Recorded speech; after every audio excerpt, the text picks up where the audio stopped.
All right, guys, here we are. What is today? Today is March 27th on Wednesday, 2019, and the market just closed. And I took some trades today. A few crazy runners. What was that? RBZ. What did RBZ actually close at today? Did you guys look? It was getting halted all over the place. It was wild, man. Oh, I was upper 28s, upper 20s. That's where it closed at? Yeah, yeah. Jesus Christ. I think that I got out about 5 minutes early. No, crazy. It's that was a wild stock, man. I was going off the chart history. I was looking for that thing to close weak to crash here, around 3 o'clock to really start pulling, but it obviously had other plans, pretty small float, and people were just pushing it up. So um, I'm going to keep this one, guys. We'll go through some other guys' trades. Maybe we can see where we went right and where we went wrong, but I want to clear up some questions I've been getting just more about the gaps and more about how I approach them and what I look for on the daily chart, because a lot of people have been asking me. So I got some examples today. Maybe we can go through and find some more. I think I got 4 or 5 that we can go through, and you guys can. Bryce, what up? Yeah, you make it. What up, Skits? Everyone's piling in here. Cool. Bryce specifically asked if we could go over gaps, so let's go over gaps. And I'll be watching the chat while you guys are type in, or if you want to say something, just yell up. I got you all unmuted for anyone who wants to speak. So first things first, guys. I'm going to go into what is a gap. What is a gap in a stock? So a gap in a stock is when it closes higher, or when it opens higher or lower than it previously closed. So it can gap up or it can gap down. And what that does is it basically creates a hole, I guess you could say, in the chart history that has to be filled. Okay, does that make sense to everybody? Yep. Yeah, okay, cool. So it's stock can gap up. We check those things in the morning. Biggest gainers, what's gapping up? That's like 101 that we learned with Mike. What's gapping up? What's got eyes on it? What's moving? So I also look at the gap downs, and I'll go through those again and explain it again, how you can approach the gap downs. So anytime a gap fills, especially on the daily, there's two different types of gaps, guys. There's daily chart gaps, and then we have intraday gaps. Intraday gaps are kind of a whole different approach. You usually see those on the halts and halt routines, and I play those all the time. I love intraday gaps because they tend to fill very, very quickly. And we went through some examples, and we'll run through that exact same ticker today, CRTM, I believe, the one that filled 4 gaps intraday on one day, and it was just crazy how you could have played it. So again, guys, two different types of gaps. We've got daily chart gaps. We've got intraday gaps. Intraday gaps fill quick. They tend to fill on the first day during that intraday price action. Daily gaps, there's ones that we go into the charts. They can be as active as 5-6 years ago if they haven't filled on the chart. So you can, if a stock is running, say it's approaching an area that it hasn't been to in 5 years, and you go back in that chart history and you can identify that a gap still hasn't closed up there, it's a total valid play. And if the stock is approaching that, watch that area. Same if it's running down. If the stock's at like super lows on the daily chart that it hasn't been in 5 years, you can see that a gap is there that hasn't been filled yet. It's a total valid area because all gaps over time end up filling on the chart. And what do we do? What happens when gaps fill? We always get a reaction, especially when there's volume in play. We always get a pretty serious reaction, right? And when a gap fills, it's going to do one of two things, guys. It's going to fill. You're going to get an immediate reaction at the gap fill, and it's either going to do one of two things. It's either going to reverse from whatever way it came. So if it's pounding downwards and it fills the gap, you can see a spike back up. If it's running up and it hits the gap and closes it and you get a bearish reaction, it'll reverse and go back down. or it will fill a gap and keep on running. Okay, it'll Hey, keep on going in the direction it's moving. Yeah, go ahead. I hate to interrupt you. Yeah. Are you on one screen? Are you, or is your Can cursor? Yeah, right here. Okay, Yeah, I yeah, just, yeah. I haven't moved from this chart yet. okay. Everyone can see it, right? Everyone can see the trade ideas and can see the daily chart here. Yeah, yeah, Yeah. yeah. Okay, awesome. So we're good. Oh, Lulu. That's the trade ideas chirping in the background. So that being said, guys, let's go over more examples. Let's look at GLBS. This was gapping up today, right, guys? This was gapping up today. So I took off the lines off the chart for a reason. So again, previous day's close right here, right at this 329 area. Okay, that's where this white line is right here. And we gapped up in the morning. Okay, so we gapped up. There's a gap to fill right here. So the first thing we're looking at, guys, when we look at our daily chart, the first thing that I'm looking at is I'm looking for patterns in the daily chart from when the thing gaps up, that it can tell me how it can possibly finish or what it usually reacts when it gaps up. And I'm also looking for chart history, aka gaps to fill, pivot points in the stock, and major resistance. And you can use these on a long play as well, guys. You can use it to, if you just want a long, you don't have to short. If a stock is bullish, you can use these strategies to try to top tick or get out of the position where the stock can top out and reverse back down. So you can use these going long as well. So the first thing I notice here, guys, what do you guys see right here? I'll leave it open for the guys on the mic, or if you want to chat. If anyone has GLBS open, what should we be aware of here when we first look at this chart? What do you guys see? Anybody? So I'm going to tell you. Oh, did someone say something? No, former runner. Yeah, for sure. It's a former runner. The first thing I see right here, guys, okay, we had a gap up. Okay, how does this stock react usually when it gaps up? What does it do? So right here, we have a gap up. It gapped up, closed weak. This is a really weird daily chart. This is really weird. I don't know what happened here, but gapped up, closed red. Okay, what happened here? Big gap up, closed red, close at the lows. We got a former runner here. Okay, gap up, close at the lows. Gaps up. The thing I'm getting from the stock right away, guys, is that at the one thing is that it gives away its gains when it runs, typically, okay?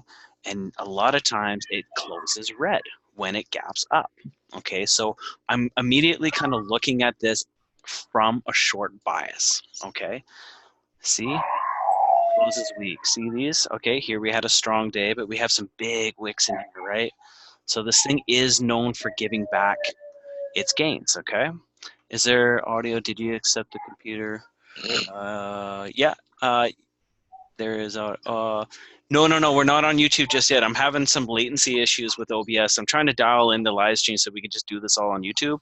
I'm hoping to have this worked out in the next day or two. It's just things are being difficult. So we'll eventually move over there and do these. But for now, we'll just keep it on Zoom. It's working for now, so let's just keep it moving. So now, guys, that I've identified a trend, okay, now what I'm looking at, okay, we've gapped up. Where can this stock top out? What do I see immediately in the short-term area? Guys, I see a gap to fill right here, okay? I see a gap to fill right here. Came down, it gapped down. We still have not filled this gap in the $4, 408 area, okay? We still haven't filled this gap right here. We still have not filled this gap either from when it gapped down. Okay, you don't look at this wick because this day happened after this day. Previous day's close, gap down, we have not gone up to fill this gap. Next day, gap down, we have not returned to fill this gap until today, and we'll get into that. The other thing I noticed, guys, is I'm interested in drawing a line right here, and let me tell you why. I'm not even looking at the daily, okay, or what happened today. I'm looking at this right here. This is acting as a pivot point in the recent history of the stock, okay? Comes up, hit this 425, reverted. Okay, and if we go back further, you can see right here. So watch this 425 area. So let's go across and see what happens. Okay, when the stock came down, it bounced off here, came back down, and managed to end up breaking through. Hasn't been able to break through since. And then if we go further back and look at this 425, you see this 1, 2, 3, 4. It's acting as a pivot point in this stock. Look how many times it hit right here on its way down. 1, 2, 3, 4, 5 before it broke through. So this 425 area is constantly in play. Wait, am I not seeing that, or is it just a very small gap? Cooper, yes. So I'll zoom in on it. Everyone can see that? Okay, so look, stock closed right here. Okay, 425, we gapped down. This day it opened at the 403s. Okay, right here, previous day's close, 461, it gapped down, opened at 454. Okay, awesome. You see it? Great, that's perfect. Okay, so guys, now that we know that this stock is known for closing at the lows, giving back all its gains. Majority of the time when this thing's gaps up, we've identified gaps in the daily that this stock could top out at, and we've also identified a key pivot point that is also near this area that the stock could be trading at. Okay, so we got these areas marked out. Okay, and of course we have our gap to fill below where it just came from. Okay, so it opened, closed right here in the 329s and gapped up, so this is also a gap level. So now let's go into the intraday and see what happened. Okay, so let's go back. Here we go. So pre-market, 7 o'clock, this thing pushed back up, pushed up to the $5. Okay, on its way down, it comes back up. What does it do? It hits this 425 area. Okay, our gap is filled. It's come back down. It's regained resistance at this gap level and breaks down. I'm immediately noticing that, oh no, this wasn't the gap fill level. This was our resistance level 425. Yes, our gap fill level was 408 and 460. 408 and 460. Sorry, guys. 408 and 460, which I have the mark right here, and 460s. Okay, so we gapped up. Okay, we kind of gapped up over this gap fill level, but it gapped up. It came back on $5, came back down, filled the gap. 460 is now filled. So we're looking at this to see how it's going to react once it filled 460. If it's bullish, the gap fill is going to act as support and keep the stock pushing up, but it's coming back down. So we have a very bearish reaction right here. Okay, guys. Bryce, you all good? I see a question mark there. Oh, I hear. Hey, Bobby, can you turn down that in the background there? Yeah, there we go. Awesome. Thanks, bud. Question before Cooper's. So October, November 31st, that is not a gap. Let me just go over this real quick. So we're just going to basically do gaps today. I want to hammer this out. Let's see, October 31st and November 1st, is that not a gap? October 31st, so where are you looking at here? October 31st. Talking about this year? Right there. Okay, so we're on, let me just see here, October 31st and November. October 31st, it didn't gap up here. Okay, so here is your closing price on this day, right? On October 31st, it actually gapped down and pushed up. So it actually gapped down in the morning and actually closed the gap that it just made and shot up. Does that make sense? Does that make sense, Bryce? Are you seeing that? October 31st and November 1st. Was there a gap? Yes. There's a gap right here that just filled from this guy, but on October 31st, the day you're referring to, okay, awesome. So it ran up, right? It closed right here. It's a green candle. And that next day on November 1st, it actually gapped down, but then it pushed up. So it was basically a gap, close, and go. A gap down, you're thinking it's going to go. No way. It pushed up, closed the gap it just made, and shot up. Awesome. Hopefully that makes sense. So let's go back into the intraday. 496. I don't know why I had that. Oh yeah, that's our high day. Okay, so it crashes through here, guys. Crashes through a huge bearish reaction on that gap fill level. It's going to come down here and retest. It doesn't turn into support. It crashes right through it. Automatically in the pre-market, I'd be looking at this from a short standpoint because that's very bearish. I said, okay, let's see if it comes up and retests that 460, or what does it do? It keeps failing, comes down, hits 425, that level that we identified in our daily chart, keeps coming down. And what does it do? We fill the gap. 408 is now filled. Okay, so now I'm watching this, guys, from a short standpoint. I'm watching this from a short standpoint. I'm keeping an eye on this 408 level. What I want to do is I want to see either 425 stuff and go back down and retest 408 and to crack, or it's 408 is going to hold and it's going to squeeze up.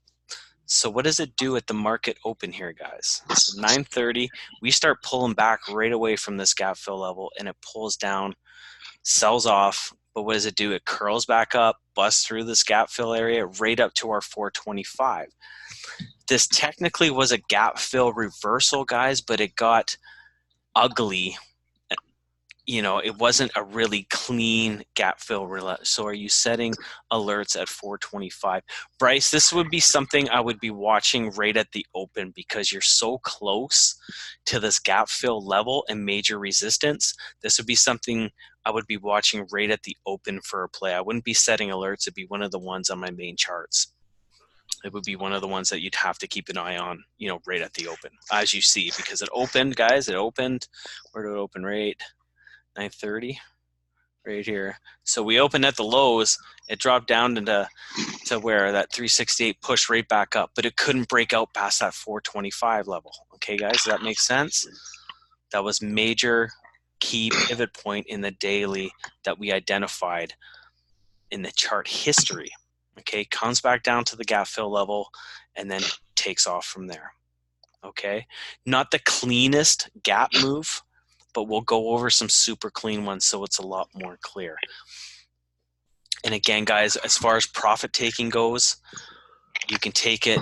It basically comes down to support and resistance, okay? I typically aim for 2 support levels to crack on these trend reversal strategies, but if you want to feel safe, take it at the first. You know, you don't have to hold these stocks. You know, take profit when you want to take profit. Now, one that's a lot more cleaner is, was it Corona? Was it NVIDIA? I mean, we can look at lots. I know BBBY was a super clean move. Okay, let's bring up BBBY from the other day because it's just a really nice example and a really clean example of what to do, of how to play these. So we'll go back a little bit. We'll go to the 1 minute. Actually, right here. Okay, so we're going to look at this day's action right here. We're going to look at yesterday's action. So when BBBY gapped up yesterday morning, okay, it gapped up a huge gap up, okay, and it was on news, I believe. The first thing that I do, as always, when I look at the daily chart, I'm trying to identify a few things. A, how does it react when it gaps up? Is it anywhere near some major resistance, major volume resistance, major chart resistance, or are there any gaps to fill that it could hit a ceiling at? First thing we do. So the first thing I notice when this thing gaps up, if this thing runs, we have some gaps, okay? There's a gap right here, guys, that hasn't filled because on this day when it closed, it gapped down to here and has not returned up to the 1880s yet. Okay, so that's a gap fill. As there's another gap fill right here. Okay, it went up here, it gapped up, didn't close this space yet. Okay, it hasn't closed right here yet. What did it do here? It gapped down. We have some empty space in the chart history that has to fill. Gap fill here, gap fill here. Okay, does that make sense to everybody? So we've identified 2 gap areas that could possibly act as a ceiling on this stock from this huge gap up in the morning. So we're going to identify these areas and look for them to hit in the intraday action and see how they react when they hit those areas. And so what did BBY do yesterday when it hit those areas, guys? Okay, so here's our action. This is a nice example. I like this example. So zoom in here. Okay, awesome. So here we are, pre-market, guys. I was watching this thing, right? I was watching. I want it to run up and hit this area, right? I want it to hit the gap fill because that is my signal that I can get in this stock at the top of the day. Okay, so what does it do? 9:30. Here's our open right here. Shoots up. I mean, you could have scalped this move right here, right? You could have. But I want it to get up here. I want it to close this gap. We're so close. 1795, 609 or 1809. We're so close. I want this to curl around and retest. Sometimes, guys, you will not get a retest. Sometimes it will get close and you won't. It's just all based on price action. I missed this move right here, so I was hoping down here at this double bottom we would curl around, and it did. So I watched it. It curled around. What did it do, guys? As soon as it hit 1809, it closed the gap right here on this candle.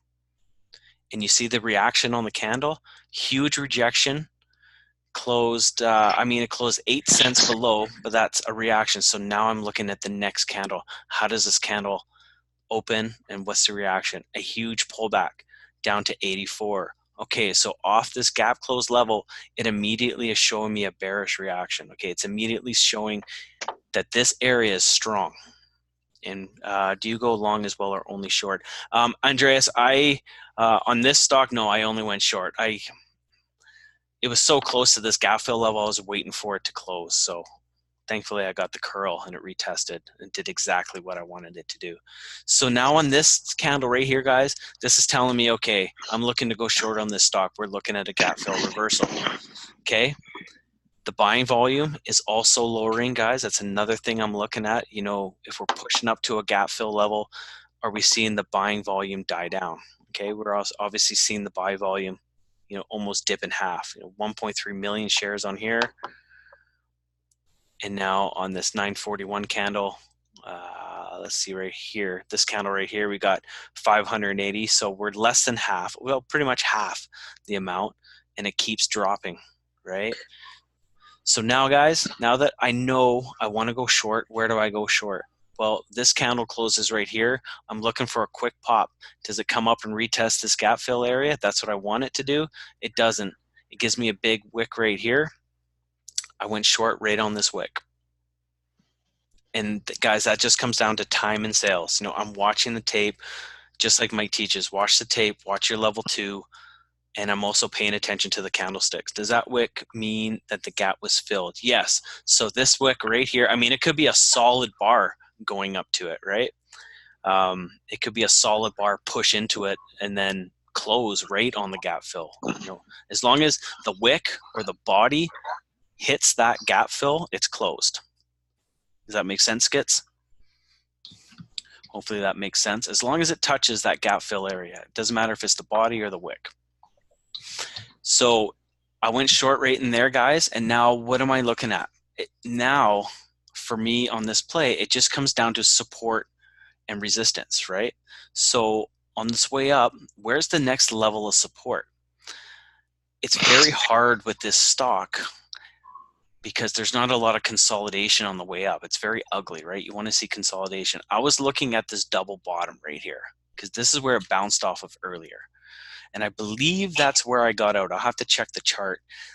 After this cracks, if this tests and it cracks through this support area, where's it going to go? It's going to go down to the next support area, guys, which to me looks like it's approximately, I mean, this is really ugly consolidation, but right around this level right here.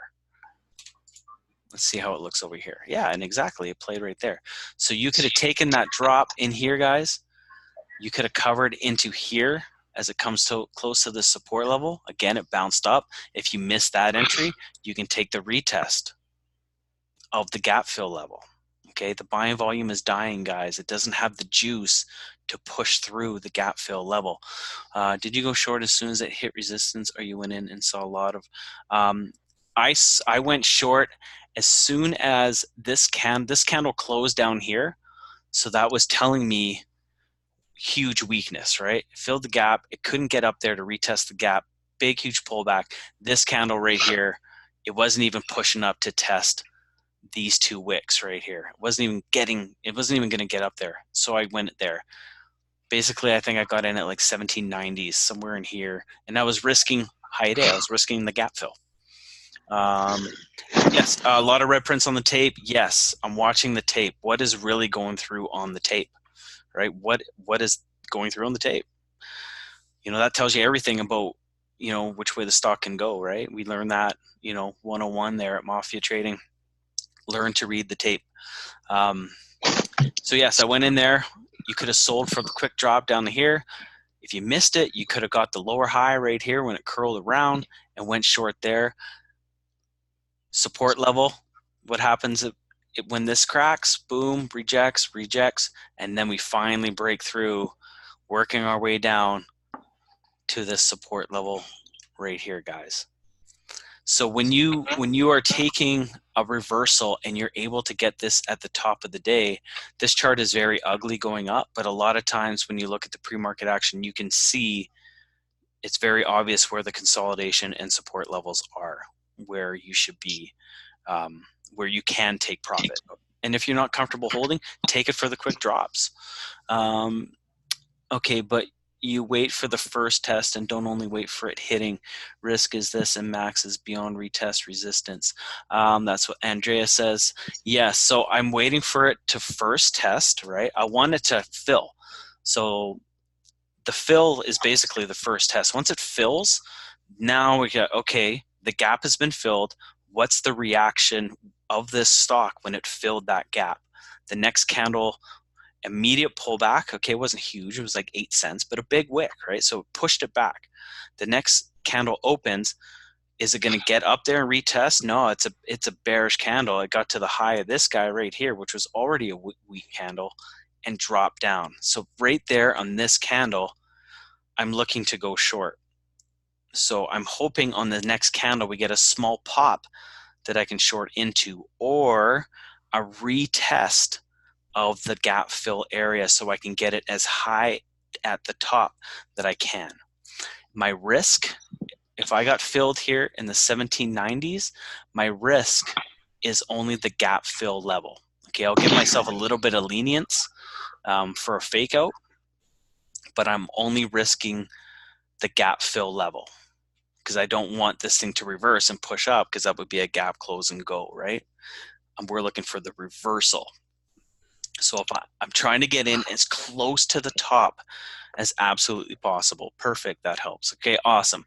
So this is how I'm aiming to gauge, to try to get these guys at the top of the move, right? So now once you're in at the top and you have a confirmed move to the downside, now all you're focusing on, guys, is the price action, support, and resistance. So now all you're doing is you're watching your level 2, you're watching your tape, and you're plotting out on your charts where this stock can go. Okay, you're going to wait for it to retest this support level. I mean, this is just ugly consolidation, so it's kind of hard to show you on this, but usually you'll see consolidation, right? So you're going to aim for it to drop to the consolidation, watch how it reacts to that consolidation. Could it break through here? No. So it bounced back up, forming a lower high. Okay, lower highs, bounce back up, lower high of a move, comes back down. You're looking for it to retest resistance. So basically, it's creating a new price channel. How can you use these strategies for the long side? I don't use them for the long side, but let me tell you how you can use them for the long side. And it's still totally valid. So say a stock is running 934. Okay, so let's look at this for an example. 930, here we go. Pops up, washes out here to the 1718s. Okay, Cooper. So if this thing starts to curl, you could look to long this for the test of the gap fill and be out at the gap fill. If this thing is pushing up to the gap fill, you would be, if you're long, you're looking to get out before it fills the gap. Okay, because you know that when it fills the gap, you're going to get a reaction off it. So you could have longed it, you know, right here for the break of this candle. What do we see here? Volume is starting to come in. Okay, it's starting to push up. Okay, you can long it here, right? You can long it for the break of this candle right here, the body of this candle, 1740. You could have sold it right there, or you could have rode it up to the gap fill level. Again, it comes down to reading the tape, reading your level 2, right? You want to get this and sell it for the quick pop, no problem. You want to hold it for these 2 candles, no problem. But just as you're aware, just so you're aware of this gap fill level. That makes sense? Okay, great. So when you get in and it drops and then curls and tests resistance, are you worried at all? Bryce, I want it to fill, pull back, and I want it to retest, right? But I'm watching price action to see if it has enough juice to get back up there and retest. I'm not concerned. I'll take a paper cut. If I'm getting it at the top of the gap fill there, if I'm getting as close to the top as possible and I've got like a 5-cent risk, I don't care if it squeezes me 6 or 7 cents and I get out. Like, to me, that's a really tight stop loss, right? I'll just re-enter the trade, because if the price action is telling me that it's bearish and it might squeeze up a little bit, I'm looking for it to come right back down and crash through that gap fill level and go to the other side. Awesome. Makes sense. And then what did it do for the rest of the day, guys? It ended up fading off. It went from 1809. That was our high of the day, was the gap fill level. So it filled the gap and it reversed and then just faded off for the rest of the day. How did it actually close? Yeah, it just closed weak. And it closed right at 1670s, right at the support level. So you could have gotten short up here, right? You could have taken it down here. If it bounced off it, you could have gotten out here. It bounced, didn't get back up to the gap fill level. You could have shorted it again up here and then covered back down here. Does that make sense? How do you feel about the light volume on the stocks moving today? I don't like light volume, and I think Mike will tell you the same. We were all kind of talking about it in the chat. Like, when you got low volume, you can get squeezed out of your position. It can go against you crazy and you can't get out. You know, if it's choppy and no fluid volume, like, don't touch it, man. How much for 1 minute, 5 minute? What do you mean there, Hawaii? How much for 1 minute and 5 minute? Volume. Oh man, I'm just looking for, I'm looking for like fluid price action, I guess is the best way to say it. You know what I mean? I want to see these candles moving. I want to see level 2 moving. You know, I want to see the tape moving, right? If we're dealing with like volume where you got like 3,000 shares on a 1 minute candle, like, I'm not even touching that, man.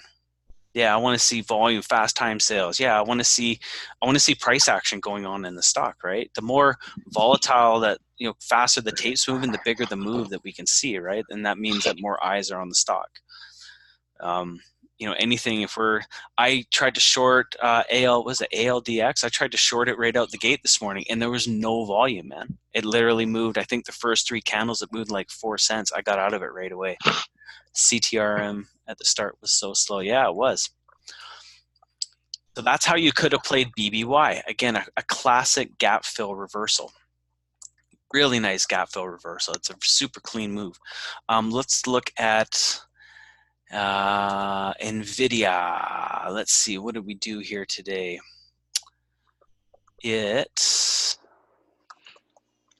Okay, so what NVIDIA did here today is it actually closed. Let's see what we did here. We gapped up and we filled the gap below. Okay, so NVIDIA closed here yesterday. What did we close it at? Like 176.86. Even RBZ today was slow. Yeah, RBZ was that was crazy, man. So NVIDIA, again, this is a bigger ticker. Let's just check it out. So close here at what, 176.86. What did it do? It gapped up today to 172. or whatever. We'll just draw a line right here, okay? We have our previous closing price right here. So we have a gap up, okay? So let's look at what it did. We don't have a gap to fill here. I mean, we got gaps to fill down here, but this stock isn't going to move that much today. You know what I mean? We have a gap here, this previous closing price. We have a gap here, previous closing price. This gap right here. Look at this, guys. What happened today? What do we have here? We have a gap. What happened? It filled. For the most part, it got so close. So let's see what happened with NVIDIA when it filled this gap at 173.81. Let's check out the price action. So the top of the candle is open. Okay, Bryce, so on your daily, let's check this out. Red candles and green candles are different. So this is the open. This is the open. This is the close. Red candle, this is the open. This is the close. So they're opposite, right? Red candle, open, close. Green candle, open, close. So they're opposite. On NVIDIA, 18 to 19, it gapped up, but it didn't fill to the downside, so it does not always fill. You talking about this guy right here?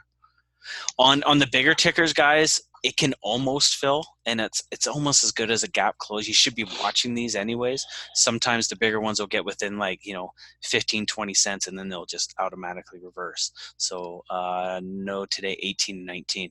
Oh, right here. So this got to this is the gap fill level. Yeah, it filled the gap. It filled the gap when it gapped up today. It also went below and filled the gap below. This is the opening price right here. No day 18 to 19. Let me just see what he's talking about here. 18 and 19 right here. You talking about right here? So this stock gapped up this day. This is your previous closing price here on the stock. On the 18th, you closed at 168.96. Okay, we gapped up and it hasn't been down to 168.96 since. Does that make sense? You always take the closing price. Closing price, not the open price. You take the closing price. Okay, awesome, awesome. I know some people, I think that's where people are getting confused. You always want to take the closing price of the candle if you're looking at the daily. Closed here. This stock closed here. This day closed here. This day closed here. This day it closed here. Red day, it closed at the bottom, right? Red days close at the bottom, green days close on the top. Okay, awesome. So this is kind of cool price action. So let's check out what NVIDIA did, because it did some cool shit. So we have a gap to fill here at 173.81. I'm just gonna delete these. There's too many lines. Let me just put them back in here. So previous day's close is right here. We have a gap to fill right here. And we have our previous day's opening price right here. So let's go see what NVIDIA did on price action. I was watching this all day, actually. I had it up on the chart because I was just trying to make sense of it. Okay, so guys, here we go. So we gapped. What did we do? We gapped up? Did we gap up? Jeez, why can't I remember this? Close. So we gapped up. So we opened at 177. So we'll go to the opening price. If my fucking charts will go. Oh my God. Okay, here we go. So we gapped up, we pushed up. Where did we hit, guys? We hit previous day's opening price. Okay, at the open price, it automatically got a bearish reaction. Okay, your opening price can act just like a wall and a support level, just like the closing price. It's just the gaps fill on the closing price. Hopefully that makes sense. So we hit the previous day's opening price, and what did it do? We had a huge bearish reaction, right? It said, no, sir. No, sir. Red, red, wicks, wicks. If you were playing this, you would have gotten short, almost right away. Comes back down, and what does it do? It fills the gap where it came from today. Okay, here's our white line. It fills it right at 176.87. So what does it do at 176? It breaks through that gap close price, and now it's turned into resistance. Okay, so that's bearish, right? It's turned into resistance. The bears are in control of the stock. And we just see something here, 176.79. And then got down to 173. So it comes down, guys. It forms the previous day's close. It closed the gap from where it came from, and it turns into resistance. Now we have a wall. Bears are in control. What's it going to do? If it can't break out, it's going to go retest support. And it found support right here. What does it do? It curls around, tries to get back up to that gap fill level. It can't. What's it's going to do? If it can't break out, it's going to turn around and go retest support. And what do we know that's below NVIDIA? It gapped up this morning. It has a gap to fill. It just filled the gap. So now what do we notice? It has a gap to fill at this day, right at the closing price, just from 2 days ago, guys. Close of this day, bottom of the red candle, 173.79. So it can't break out. Struggling, right? What's it going to do? It's going to look to the lows. And what does it do? It goes all the way down, guys, and fills the gap. So what do we look for when it fills the gap? We're looking for a reaction. It doesn't matter if it's going up or down. When it hits and fills a gap, you're going to get a reaction. It's either going to close the gap and keep on going, or it's going to close the gap and reverse from whatever way it came from, comes back down, closes the gap. What does it do, guys? It double bottoms and immediately reverses. So that's telling me we're looking at a possible reversal. Where can it go? It could go all the way up and back and test this previous day's closing price, the gap fill price that it just filled. What does it do? It double bottoms, and then it just starts grinding up. And where does it get to, guys? It gets almost right up to that previous day's close. Now, would it be wise to long the bottom gap fill? Of course, you can use this on the long side. If it's going down and it fills the gap, that double bottom right there is no different than a double top at the top of the move. They're the exact same. It's just inverted. Have you ever tried this? No, I don't trade options, Cooper.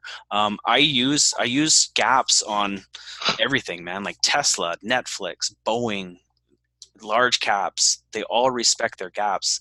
If you look at the videos that I uploaded a few days ago. I did a weekend recap, man, and I showed a couple gap fill reversals on Boeing, one that I missed for a 40-point move, 40-point reversal. But anyways, let me get back to this. But yes, you can hit the double bottom and you can look for a reversal pop, and you'll see this happen all the time. If you're not comfortable with shorting, watch these things go to the short side and fill the gap below. You're always going to get a reaction either way. So this is effective on small caps. Of course, yeah. I mean, I use gap fills, on small caps every single day, Scotty. Every single day. That's like one of my main things besides, major resistance and chart history is gaps, because they always fill over time, and you always get a reaction one way or another. They can definitely pinpoint, a potential top out, ceiling, or a potential bottom of a move. Let's see what Cron did. I think I brought this up. Okay, so what did we do here? I'm just trying to see how I had this. Where was I looking here on Quran? I don't know why I'm not seeing this now.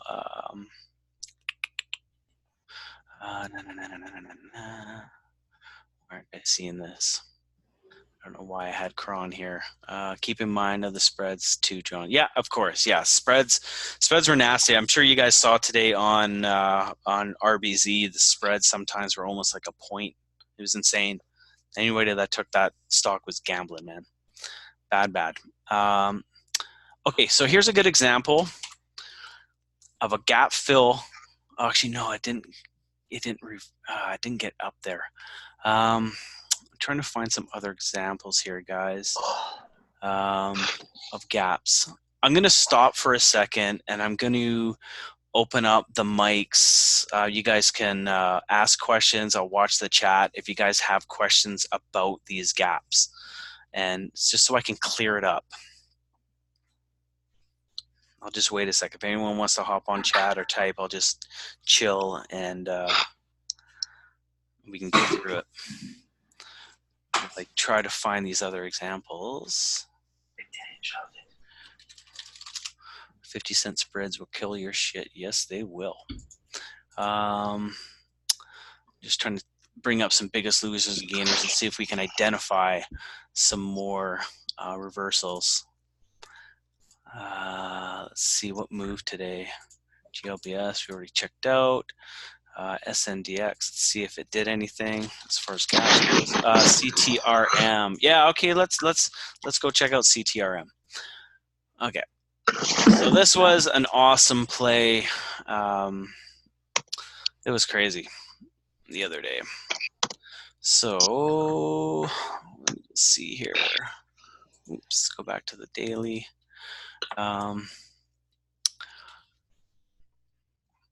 This was a good case, guys, of history repeating itself. So before we get into the gaps, let's just have a look at the daily here. This was such an easy play if you had the balls to take it. So what did CTRM do after yesterday's craziness? What did it do? It gapped up, right? It gapped up.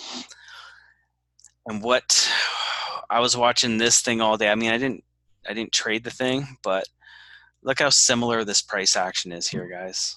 You know, you could have been watching this 18th, this basically this $19 level. It didn't get there, but it definitely closed weak, got up towards that level, and definitely closed the week. It was a hard stock to play. But let me go into the 1 minutes here on the halts. And let's see here. Trying to see, was it here? At 1050? No, where did it get to 1050? CTRM, isn't that the one where it got up to 1050 and it halted? That's exactly where I believe I took it. Am I nuts? Am I nuts here? What am I seeing here? No. It was near the first hour, yeah. This is not today, yesterday. Let's see, I believe. Sorry guys, just bear with me real quick. It might have been right here. Let me just take away these lines real quick. Yes, 1, 2, 3. Yes, right here. This is it right here. Okay, let me just zoom in on this. Okay. 1, 2. Oh no, that's not it. God damn it, guys. Help me out here. Where did it get it? Trying to remember. Bear with me. Can you show us an example of a stock filling a gap and then busting through it instead of doing a reversal? Yeah, of course. That's easy. Today was there. Fuck. What was it I saw? Was it GLBS? Not ALDX. BRZU. Was that what I was looking at? Hang on. And busting through it. That's a big reversal. We could take a look at that, but you guys don't want to see that. Basically, Cooper, what you're going to see on a gap close and go is it's going to come up or down into that gap fill area, and as soon as it breaks it, all it's going to do is it's going to retest that area for either support or resistance, depending on which way it's going, and it's just going to keep on going, man. That's all it's going to do. It's just going to keep on going the way it's going, and you can just refer to your time and sales, you know, to refer to that. You know, it'll be plain as day, you know, that it's going to keep going. So I will try to find an example of it, but I can't bring one up here right now. Maybe we can find one. So here's another example here, guys. BRZU. Closing price right here, 29.82. It gapped down. There's a gap to fill right here at this closing price right here, right? What did it do? It gapped down over it, but what did it do? It pushed up, closed the gap and had a huge reversal. This is a nice play. So let's go in and see how BRZU played out. You guys see that, right? It's kind of plain a day. Let me just move that a little bit better. So we closed right here. It gapped down in the morning, but we still have this gap area here that has not filled. I tried to fill it here, but it's still open on the chart. So we opened here, or we opened here. I bet you this thing popped either pre-market or right at the open, filled this gap, and then immediately reversed for what? 4 points. Nice move. So let's just go in and see what it actually did in the morning. Okay, so this is right at the, okay, so pre-market, we gapped down. Let's see here. We had a huge gap down. It came to this 27.45. This is spotty pre-action. I'm not looking at this as gap fill, right? Here we go. This is our gap fill right here. So it comes up, fills that gap right here at 27.45, right? We got that gap to fill right here at 27.45. It comes down, it fills that gap at 27.45. Let's look at the reaction. So it comes up 27.45, very weak to the upside. Did it break out? Of course it break out. But guys, a breakout isn't a breakout until it retests that breakout level to turn into support. When you get it at the opening, if you're just doing an opening scalp, it's not going to have time. It's just going to shoot up, you know, and that's how Mike gets those awesome scalps. He gets that big move, right? He just nails it. But if you're holding this thing and you're looking for a bigger play, you're going to wait for that thing to come down and retest this gap fill level, and you want it to turn into, on this case, you want it to turn into support for the move up. Or if you're short bias, you're looking for it to close the gap, and you want it to turn into resistance. You want it to come back under and turn into resistance. So what happens? It breaks out, consolidates above, really bearish looking candles, comes back down. So right now it's kind of a tug of war. But right here, this candle breaks through, you know, with conviction and washes down. What does it do? It double bottoms here. So I'm looking for it to come back up, hopefully, and retest this gap fill level. It retests it, and it's getting rejected, rejected, rejected, rejected. Double top right there. You guys see that? It breaks through, but it's not a real breakout until it retests. Once it retests, it breaks back below. It tells me that the bears are in control. So, you know, I would be immediately short biased right here, guys. You know, 1, 2, 3, 4, 5, 6, 7, 8 times, 8 minutes straight, it can't break out. All right. And what's it going to do? I'm looking for it to go short. Awesome. And what does it do? It immediately reverses. You know, if it can't break out, it's going to break down at the end of the day. And where did this thing go? This thing tanked to, Jesus, that was a nice move. That was a really nice move. And again, you could have taken your profit anywhere along the way because you didn't have any pre-market action because it's on the downside. So you've basically taken, you could have taken profit there when it triple bottomed for the bounce, or if you wanted it to hold for another leg down, you could have taken it right here where it consolidated and moved back to the moving average support for the next move down. They shorted it, covered right here. You could have covered anywhere along there if you're not comfortable holding it. You know, you could have covered right here at this little support level. You could have covered here at the low of day, right here. You know what I mean? Double bottom is a sign of reversal. A double bottom and a double top are definite signs of a possible reversal, right? You just have to read the price action. It immediately gets my attention if a stock is running or if a stock is dumping and you get a nice solid double bottom or a double top, right? I'm immediately, watching it, right?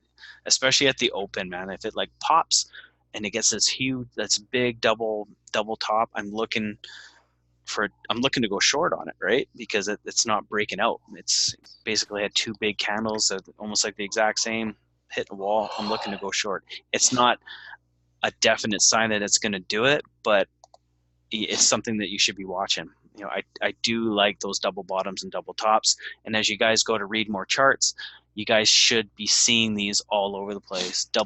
Double bottom right here. Here's like a double top right here, basically a quadruple top right here.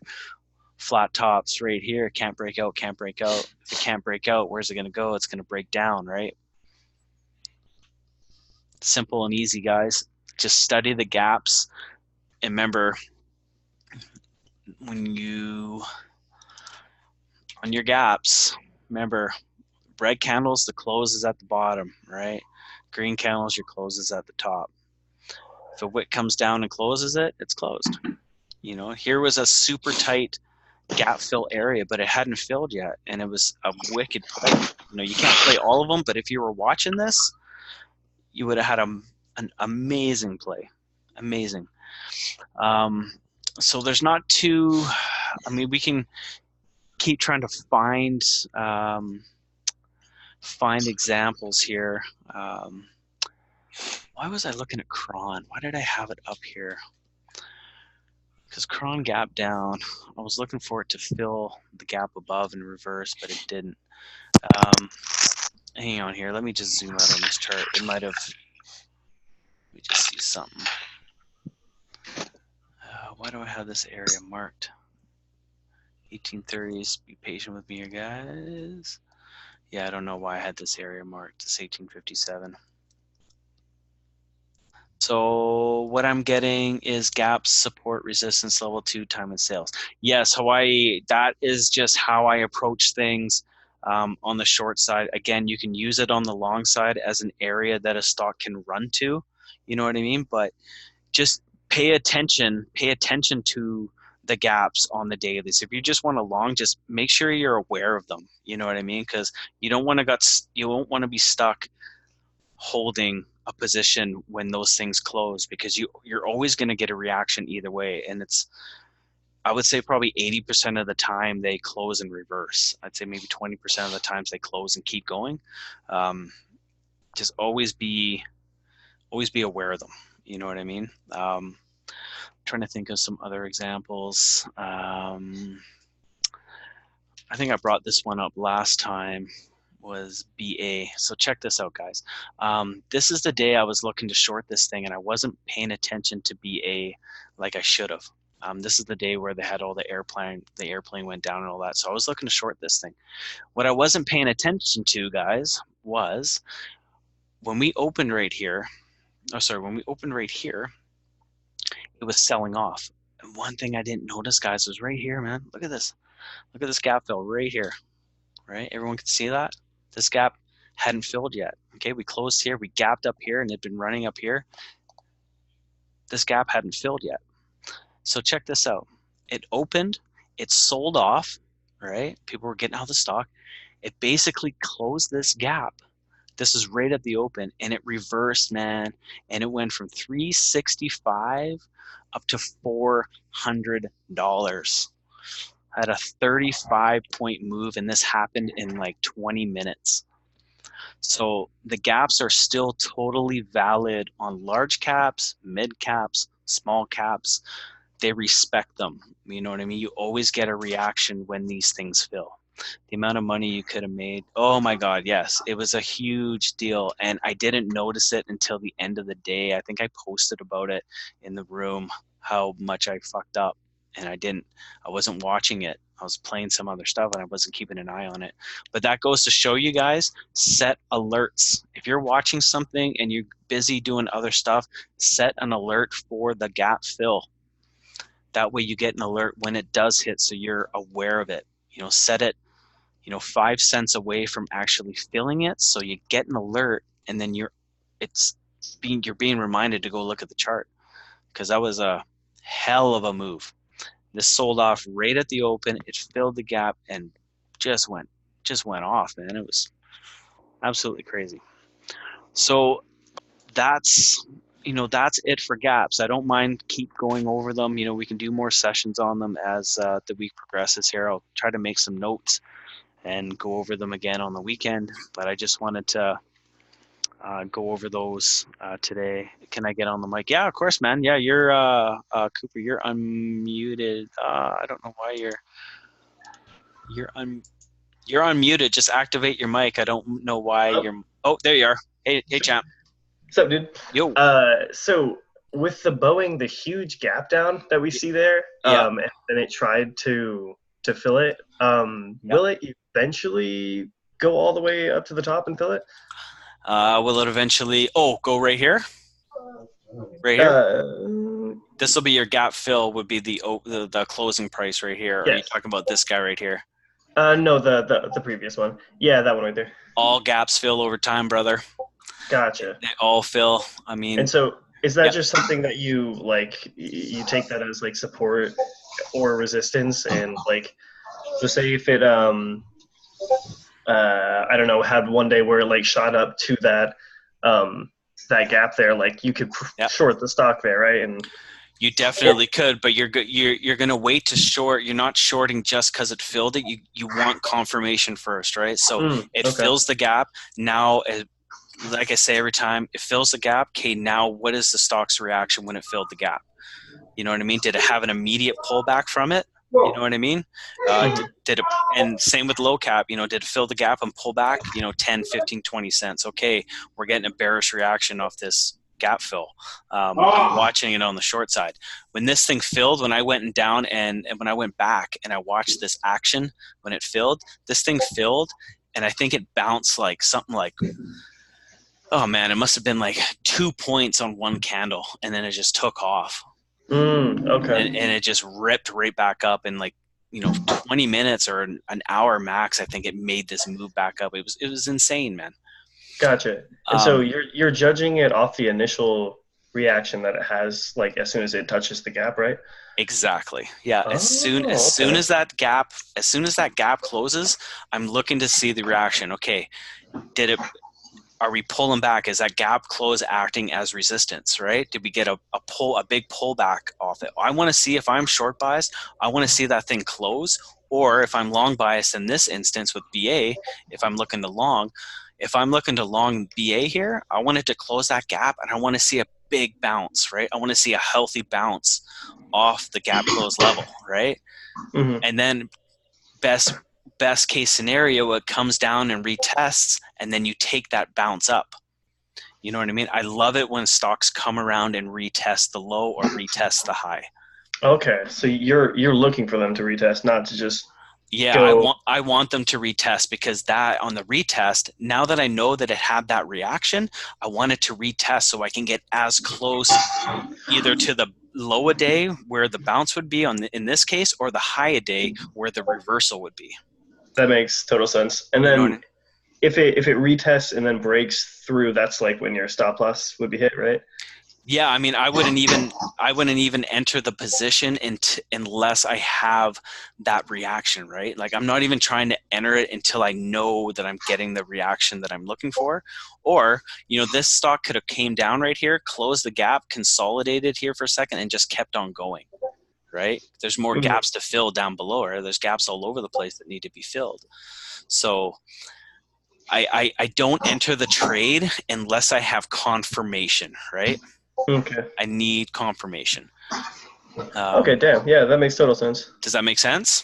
Oh, yeah, for sure. Yeah, awesome. So eventually this BA is going to curl back up here, man, and it's going to hit this open area, and it's going to fill this gap right here. And then it's either going to do one of two things. It's either going to bust out and go back up to the highs here, or we're going to reverse and come back down. And that's where, you know, where you can use your pivot points on your daily to look at where this stock could reverse down to. You know, if you're holding it, maybe you're longing this long term, right? Like, you take it down here at gap fills, you could hold it, you know, for weeks and have it your target to get back up to the fours. You know, it's up to you, but you know, you can just use it intraday. Like, I just use these gaps intraday. I don't hold the stocks. But this was a great move, man. So the gaps are like magnets. They always will fill over time. The low caps tend to fill, you know, obviously a lot more quicker because their range is a lot lower, but as you go through the charts at night and you look at, like, this is what I do, guys. I bring up the biggest gainers and the biggest losers. You can bring them up on FinViz in the evening.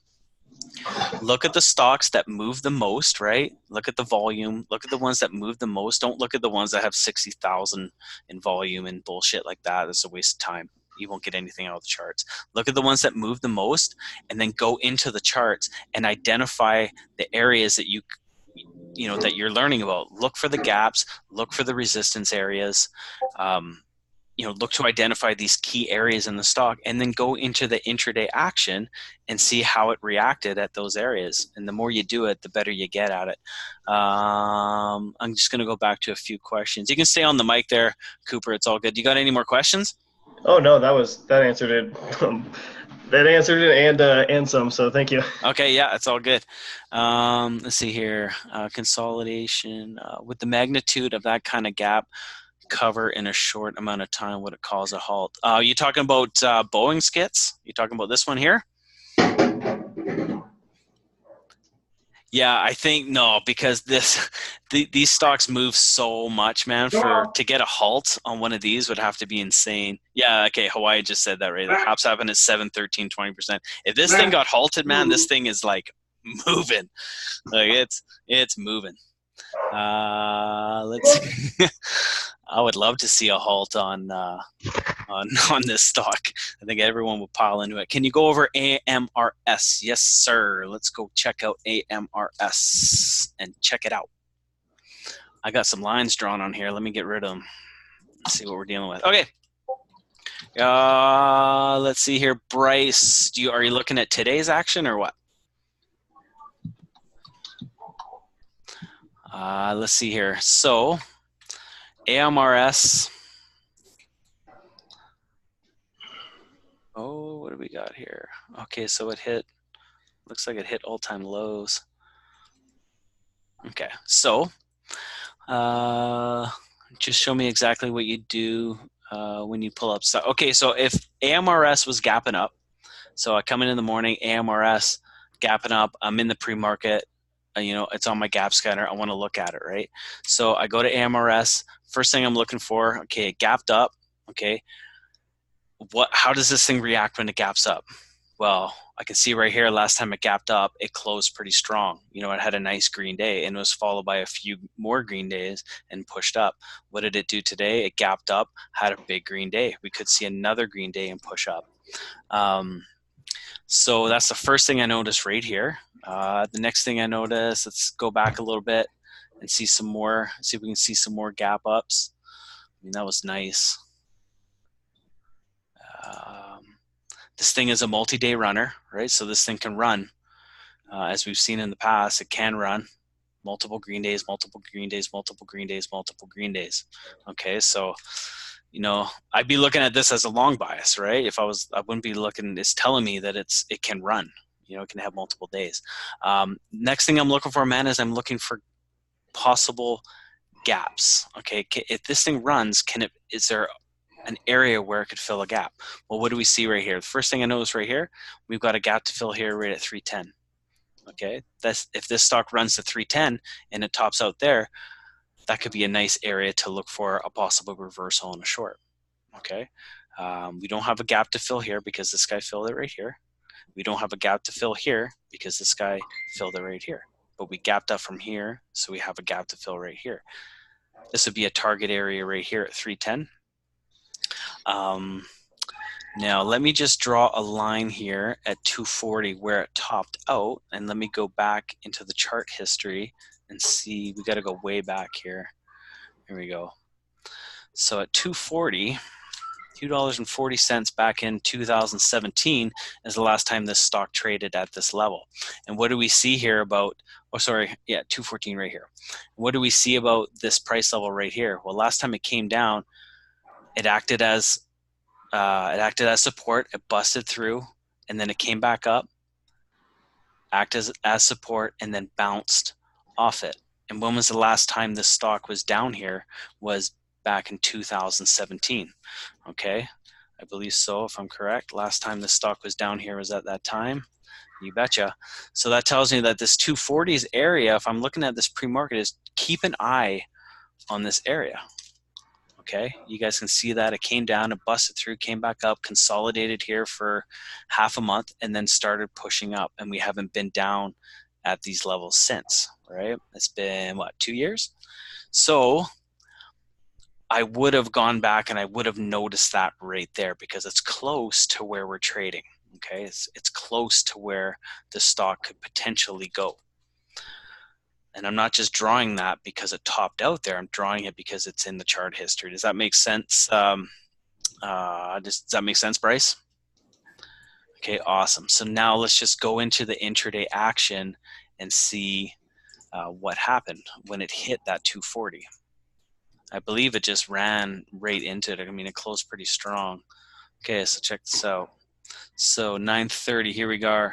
Pushes up, comes back down, and then it pushes up and hits that 240, and that ended up being high a day. So now we have resistance here. It closed strong. So, I mean, the stock doesn't have a lot of range on it because it's not trading very high. But if this stock can push through this tomorrow, this 240 resistance area, I'm looking for it to push up to 310 where we could see a gap close reversal or a gap close and go. There's a gap to close here. There's also a gap to close right here on this day. So we could see it push to 310. We should also see it possibly push up to 388. That's what would be how I would approach that. Does that make sense? I can hear you typing. You can talk if you want, man. I think you're in a, you might not be able to talk, but that's how I would approach this stock. But I wouldn't play it right now because it's not it doesn't have enough range. You know, if it was able to push up over 3 days up to 388s here, you know, I would be, you know, okay, cool. Well, we got a gap to fill below here at the 190s. You know, we could see some profit margin in here. You know, we could possibly maybe get like an 80-cent move out of here somewhere along here. So, you know, if it pushes up tomorrow, maybe it can close that gap, and over a couple of days it can close both the gaps. So I'll just be, you can watch for it to do that and just baby. Yeah, I know the struggle, Bryce. I got a baby too. So set an alert. You know, if you're not going to watch the stock, just set an alert. So when you're sitting there trading and you're not paying attention to the stock, that your alert goes off as a gap fill. So that's how I would be approaching the stock. You know, if AMRS can get some volume, I mean, it got some volume today. You know, if it can continue to push up, that's what I would be keeping an eye on. It hasn't been at these levels since 2017, and I think these are like the all-time lows last time it was down there. So it's hard for it to go lower. It can only really turn around and go up. So hope that makes sense. Anybody else want to go over any other charts? I'll just chill here for a second. I'll see if anyone wants to type anything. Anyone wants to look anything. I'm good. Okay, cool. Here's some typing. I'll just wait and chill. See what's up. Okay, can you hear me? Yeah, I can hear you. Okay, I was just wondering. I'm looking at this being a long bias trader for a couple of years. Yeah. I'm looking at, I really haven't dove into shorting stocks. So I'm looking at this as like a reversal of like being a long bias trader. Yep. Like the gap control, but I'm looking at the reverse. Yeah. So like, that in a nutshell is what I'm understanding from what you're saying. For sure. Yeah. I mean, you can use these gap strategies as a long base trader, right? There's nothing wrong with just being aware of these gaps. Like I said, if a stock is gapping down on your gap scanners and it hits a gap below, you can look for the bounce. You know what I mean? Yes. You can look for that bounce when it fills the gap. You can look for the bounce to the upside. You know, for you guys that have like SureTrader and stuff like that, where you can't get those hard to borrows, you can look for these things to hit on the downside and long them, right? You can definitely use that. But you can also use these gaps, guys. Say you got in this stock and you got in here at 310 and it's pushing up and pushing up and pushing up and you're in it and you're riding that wave up. You're like, this is fucking great. Be very aware just be aware of the gap fill at 388 that you might want to look to take 75% off or 80% off as it approaches that gap fill, because it can easily hit it and reverse on you. You know what I mean? So if you're long bias, stay long bias if it's working for you. But just all I'm saying is just be aware you can use these gap strategies as an area to remind you to get out, because it can definitely top out as you're seeing at these gap fill reversals, at these levels, I should say. Does that make sense? Yeah, it makes a lot of sense. So, yeah, I want to start shorting. I've been paper shorting on, I know all my short sales, I'm using CMG. Yep. And like some of the stocks today, I could have made a killing on if they had the stocks to short sell. Yeah, that's the tough part is your broker, right? It's, I know a lot of you guys in the States, I think you guys can use Trade Zero now. Now, Trade Zero, excuse me, guys, Trade Zeros, from what I understand, they use the same clearing firm as Centerpoint Securities, which is my new broker. They use one of the same clearing firms, which is Vision Clearing Firm. And Vision has all the hard to borrow stocks that you could want to play. Every one of these low cap stocks, you can borrow the shares and short them. So I don't know what the requirements are for US residents to open an account. Maybe still need 25K for Trade Zero. I don't think so, man. I know a couple guys that I talk to on the regular every single day, and they're in the States, and they have small account balances like $2,500, $2,000. I think it's $2,500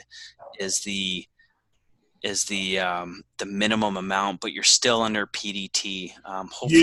Hopefully somebody can correct me if I'm wrong. Well, that's my goal. I say, I'm a guy. You're looking at a $500 startup guy. Yep. A little bit under 2 years ago, and I'm a little bit over 9,700. Haven't pulled 1 cent from my brokerage account. Yep. But I'm with CMG because of the commission prices. Anything under 1,000 shares is just $2.95 per share. Yep. And it's the same DOS program, except CMG go by Traders Elite Pro. Yep. So that's one deciding factor where I stay with CMG versus going to a Sure Trader or any other brokerage. Yeah. Yeah, I don't have any experience with them. All I know is like I was with Interactive Brokers when I first started because they were just like a general kind of good, decent broker.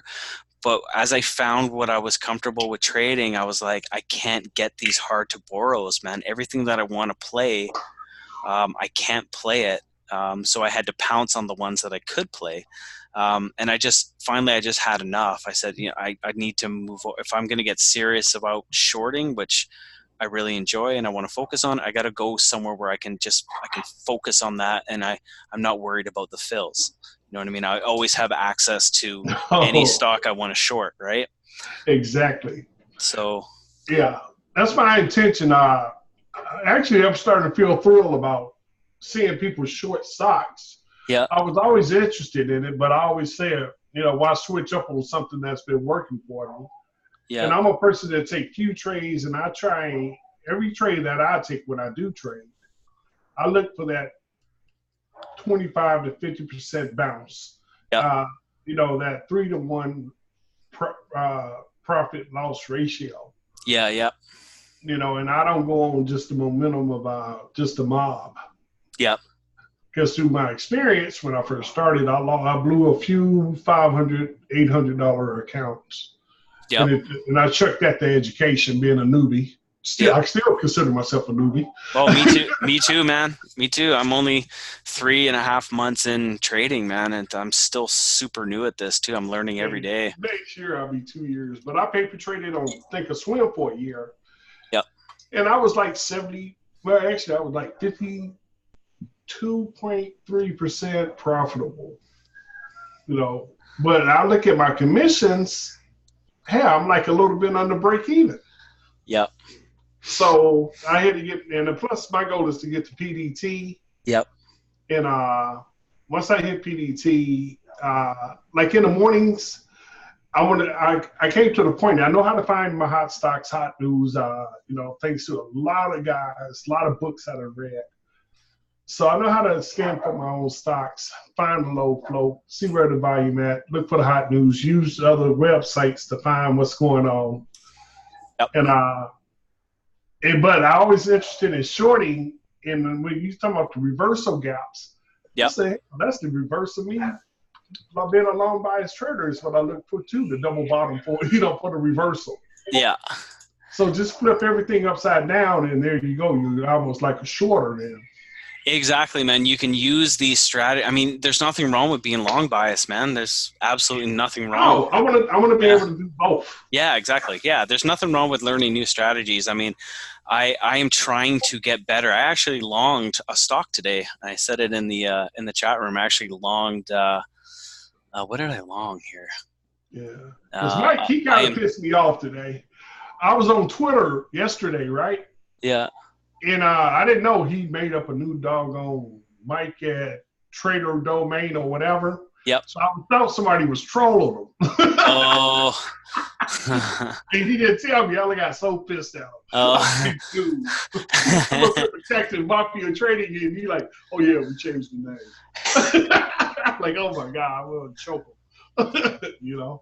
Yeah, Mike's got a lot going on, and that's why I'm trying to get these going, and we can we can just keep things going. And Mike's busy with the new launch and lots of things going on, so the more content we can keep pumping into the Discord room, the better. So. He need to tell us though, because I'm gonna feel like, man, who is this dude? Like, yeah. Yeah. And he sound like him, and then the guy even posted like he posts. Yeah.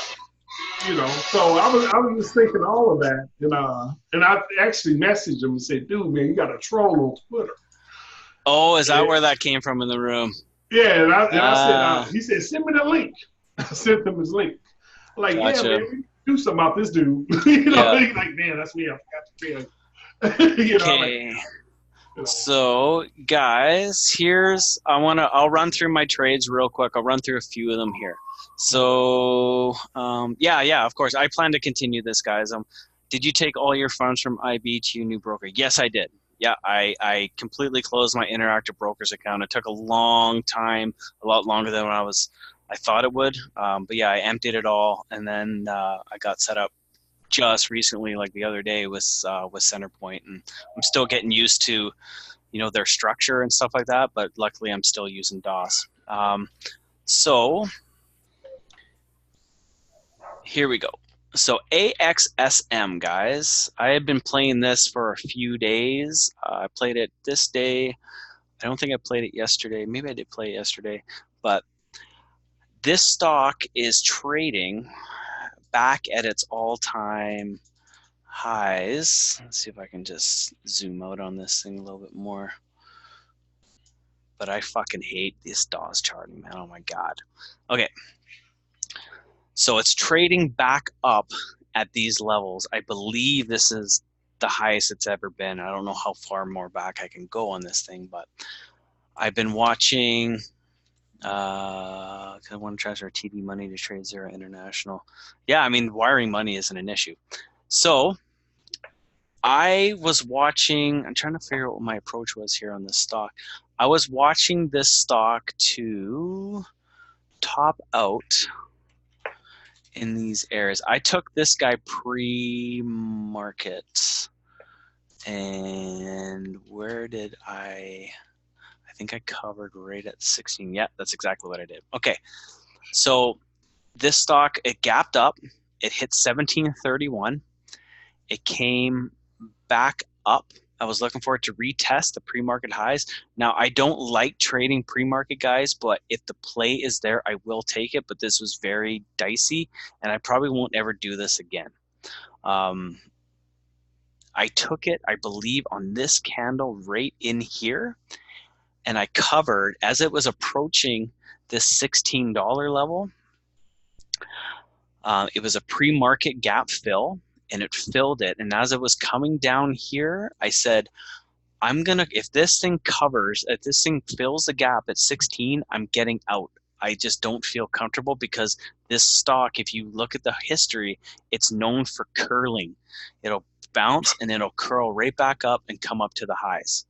And that's exactly what it did. So as it came down into this level, I think I posted in the chat in the morning that I covered on the way down into this candle for the gap fill.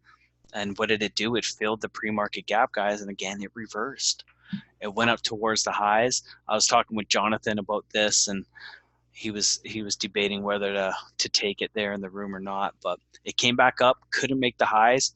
Here's some low highs right here. Comes back down, comes back up, can't break out this level. You could have gotten short right here and rode it all the way down.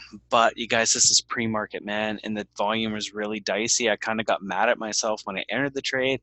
I was looking to get out almost immediately, so my finger was on the trigger about covering. Not a cool trade. I'm not proud of it, and yeah, I mean, I got lucky, I'll say. So do the gaps work on intraday chart as long with a daily? Oh yeah, man. So the gaps on the intraday,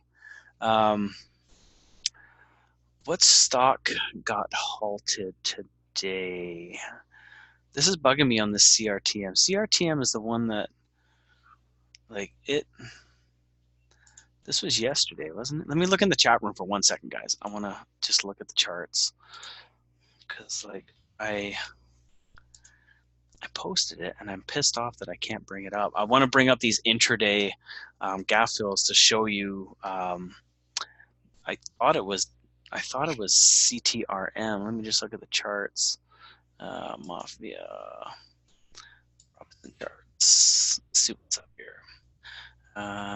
Scroll up. Just give me 1 second here, guys. RBZ did a gap today. Did it? Okay, we'll bring that one up too. I just want to see where the hell. CTRM. Why didn't I? Okay, we'll bring up RBZ. I'll bring up CTRM. Let's bring up RBZ too. I'm just trying to find these intraday gaps. Let me just bring this up one more time.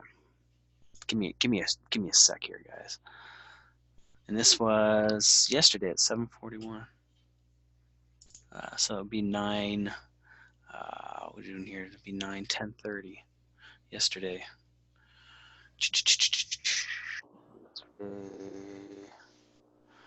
Okay, yesterday was here. Okay, yes, it was right. Yeah, here it is. Okay, guys. This stock went absolutely ham yesterday. So here's the intraday shit. So intraday gaps. I'm going to do this for, Cooper. Cooper, are you still on the mic? Yep. Okay, awesome. So intradays usually form on halts. Halt resumes, gap up, gap downs. That's where you're going to see these intraday gaps, form. I mean, on stocks that have horrible volume, they will form, but you don't even want to trade those stocks anyways. So this stock was running up CTRM in the morning. Boom, it got halted here. What do we have? A gap. It gapped up.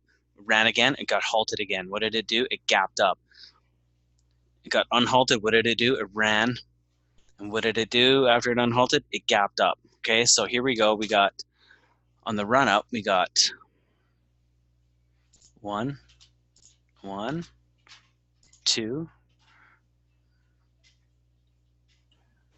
3, and we even have another one right here at the low of that candle. Okay, so we have some gaps to fill. These are all intraday gaps. These are all after the open, guys, in our place, right?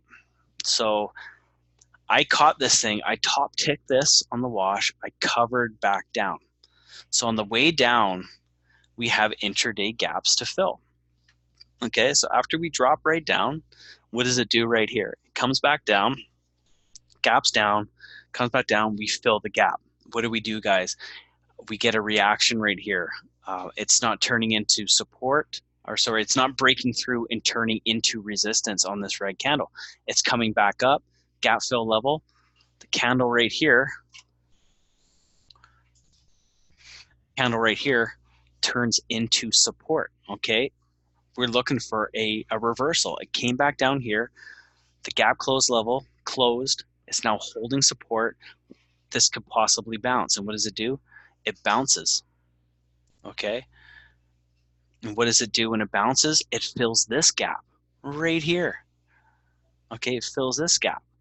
What does it do when it fills this gap, guys? It breaks out a little bit, hits VWAP, comes right back down, goes through this gap fill price, comes right back down to this gap fill price, and currently we have some consolidation here right on this gap fill level.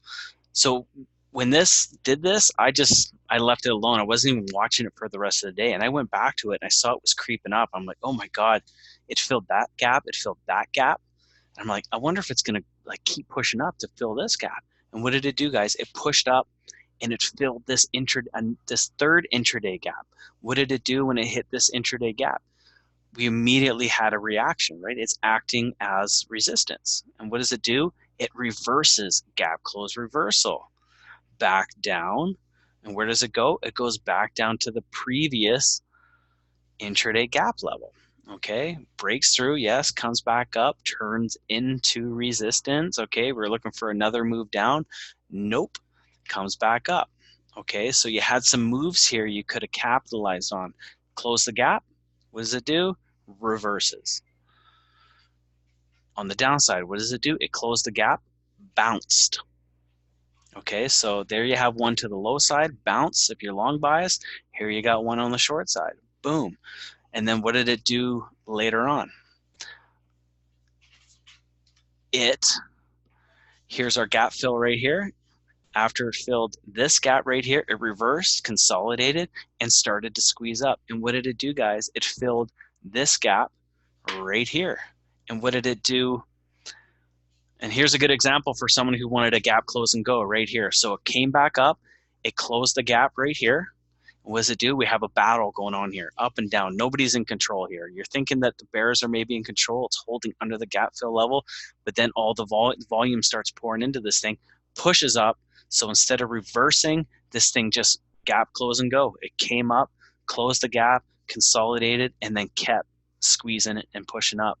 And this thing just went ham and went into the 13s, 16s in the aftermarket. So how did you decide your entry is because it was overextended? Yes, John, that was a purely level 2 tape play.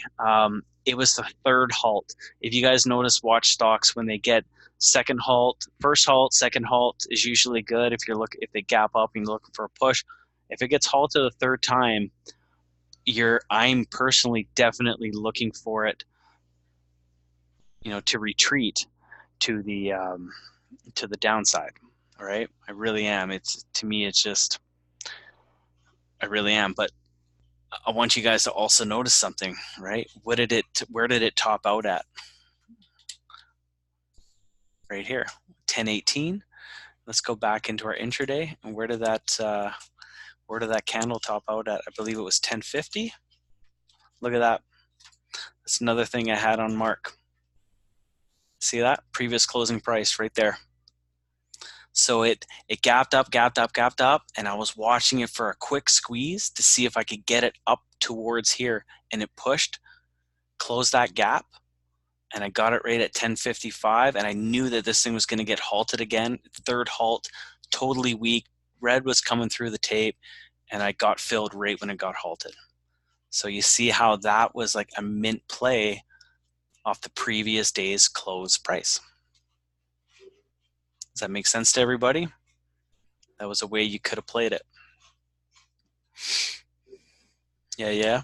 Awesome. So that's how those intraday gaps, guys, you can use them on halt resumes, especially the ones that are, get halted a couple times going up. Those are areas of magnets that you can look at on the short side. Or if it's tanking, going down, getting halted multiple times, it's forming gaps on the downside. You can be looking for a bounce for those things to go and fill today, which I believe RBZ did today. It was getting halted all over the place. Like, it was getting halted all over the place. Like, let's clean up this chart a bit. I'll take off this. this was a hard stock to play because I had no chart history, man. It was just like, it was tough. But let's just see. I think it was getting, I'm trying to find out where all these halts are. This is hard. Where are these halts? I believe this was a halt right here. So here's a halt right here. So it came down and got halted right here. And then it opened up back below here.